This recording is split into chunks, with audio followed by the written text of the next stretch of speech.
For better or worse, people are often defined by first impressions. Are they open, loud, but easy to communicate with? Or closed off, hard to read, yet mysterious?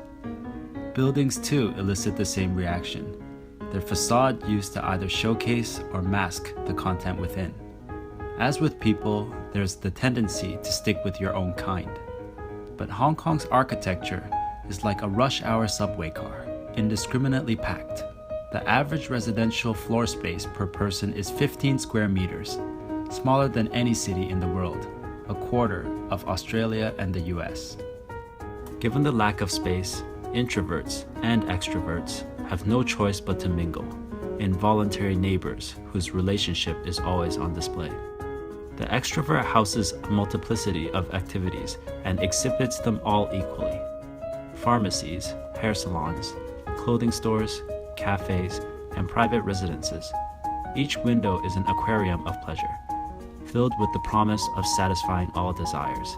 Identified by colorful banners, flashing LED signs, they accumulate into a dazzling facade, easily the center of attention, if not surrounded by an equal intensity of commercialism.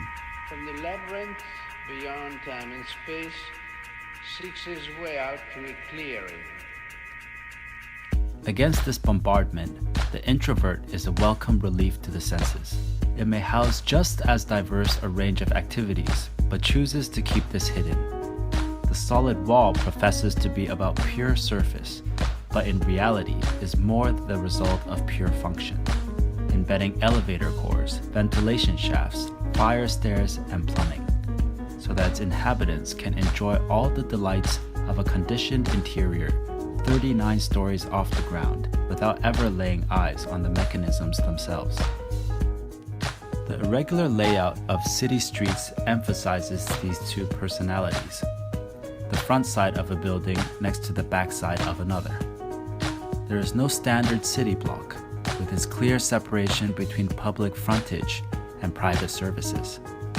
Instead, the equipment on which buildings rely on to function is part and parcel of their character. The heterogeneity of the city's architecture can be chaotic, but Francis Bacon shows the allure of order within chaos. Yes. I believe in a deeply ordered chaos. In the very first place, when they come up, you're not in control of them. But when the image seems to emerge, then to make it, you have to control it. You make an image and it's changing all the time. And then it's to do with your own instinct and sensibility, which turns it one way or another. Bacon's greatest struggle was how to capture reality beyond mere illustration. In his paintings, the human figure is deformed into fragments of skin, flesh, and bone. Abstraction becomes a form of realism in order to communicate a deeper psychological reality. Western cities have a long history of establishing order through architectural typologies, a fundamental way to communicate the characteristics of a building. But within the massive scale and extreme density of the contemporary Asian city, one can hardly distinguish variations of a type, diminishing its sense of order. The meaning of architecture is delivered far more rapidly and effectively through the visual rather than the formal.